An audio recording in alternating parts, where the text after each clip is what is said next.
Chapter 5. Usually at the morning ritual, when the family members told their dreams, Jonas didn't contribute much. He rarely dreamed. Sometimes he woke with the feeling of fragments afloat in his sleep, but he couldn't seem to grasp them and put them together into something worthy of telling at the ritual. But this morning was different. He had dreamed very vividly the night before. His mind wandered while Lily, as usual, recounted a lengthy dream. This one a frightening one, in which she had, against the rules, been riding her mother's bicycle and been caught by the security guards. They all listened carefully and discussed with Lily the warning that the dream had given. "Thank you for the dream, Lily." Jonas said the standard phrase automatically and tried to pay better attention while his mother told of a dream fragment, a disquieted scene where she had been chastised for a rule infraction she didn't understand. Together, they agreed it probably resulted from her feelings when she had reluctantly dealt punishment to the citizen who had broken the major rules a second time. Father said that he had no dreams. "Gabe?" Father asked, looking down at the basket where the new child lay gurgling after his feeding, ready to be taken back to the nurturing center for the day. They all laughed. Dream-telling began with threes.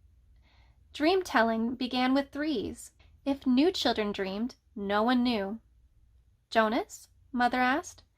They always asked, though they knew how rarely Jonas had a dream to tell. "I did dream last night," Jonas told them. He shifted in his chair, frowning. "Good," Father said. "Tell us." "The details aren't clear, really," Jonas explained, trying to recreate the odd dream in his mind. "I think I was in the bathing room at the house of the old." "That's where you were yesterday," Father pointed out. Jonas nodded. "But it wasn't really the same. There was a tub in the dream, but only one. And the real bathing room has rows and rows of them. But the room in the dream was warm and damp. And I had taken off my tunic, but hadn't put on the smock, so my chest was bare. I was perspiring because it was so warm. And Fiona was there, the way she was yesterday." "Asher too?" Mother asked. Jonas shook his head. "No, it was only me and Fiona, alone in the room, standing beside the tub. She was laughing, but I wasn't. I was almost a little angry at her in the dream because she wasn't taking me seriously." "Seriously about what?" Lily asked. Jonas looked at his plate. For some reason that he didn't understand, he felt slightly embarrassed. "I think I was trying to convince her that she should get into the tub of water." He paused. He knew he had to tell it all, that it was not only all right but necessary to tell all of a dream. So he forced himself to relate the part that made him uneasy. "I wanted her to take off her clothes and get into the tub," he explained quickly. I wanted to bathe her. I had the sponge in my hand, but she wouldn't. She kept laughing and saying no." He looked up at his parents. "That's all," he said. "Can you describe the strangest feeling in your dream, son?" Father asked. Jonas thought about it. The details were murky and vague, but the feelings were clear, and flooded him again, now as he thought. "The wanting," he said. "I knew that she wouldn't, and I think I knew that she shouldn't, but I wanted it so terribly. I could feel the wanting all through me." "Thank you for your dream, Jonas," Mother said after a moment. She glanced at Father. "Lily," Father said, "it's time to leave for school.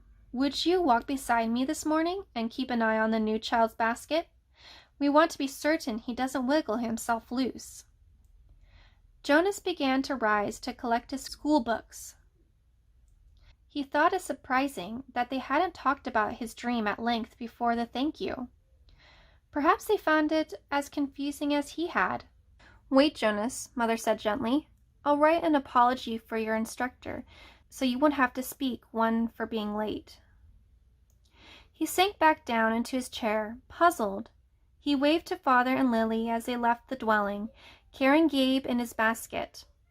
He watched while Mother tidied the remains of the morning meal and placed the tray by the front door for the collection crew. Finally, she sat down beside him at the table. "Jonas," she said with a smile, "the feeling you described as the wanting, it was your first stirrings. Father and I have been expecting it to happen to you. It happens to everyone. It happened to Father when he was your age, and it happened to me. It will happen someday to Lily. And very often," Mother added, "it begins with a dream." Stirrings. He had heard the word before.